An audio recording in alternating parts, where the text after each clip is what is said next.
C'est ici, sur ce parking, que le véhicule, une Mégane volée, a été incendié cette nuit avec à son bord le corps d'un homme calciné.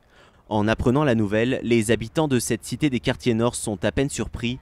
Ils dénoncent un climat d'insécurité permanent. Je cloître mes enfants à la maison, j'évite au maximum qu'ils rentrent avant la tombée de la nuit.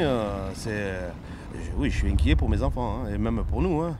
Mais de toute façon, il n'y a rien qui est fait. Les patrouilles de police, on n'en voit pas. On ne voit rien dans cette cité. Le soir, il y a un trafic énorme. Mais ma foi, c'est toujours pareil. Les marins-pompiers ont été alertés par les habitants cette nuit vers 1 h du matin.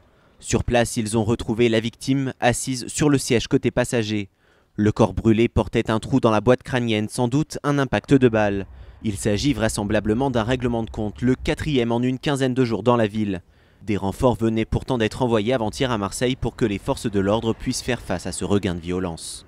Il y a aujourd'hui une mobilisation sans précédent du ministre de l'Intérieur, Manuel Valls, qui nous envoie encore 240 policiers nationaux et des gendarmes pour continuer à faire le travail qui a été mis en place. Cette technique de la voiture brûlée, surnommée parfois barbecue, rend très difficile l'identification du corps. Une autopsie est actuellement en cours pour déterminer qui était la victime.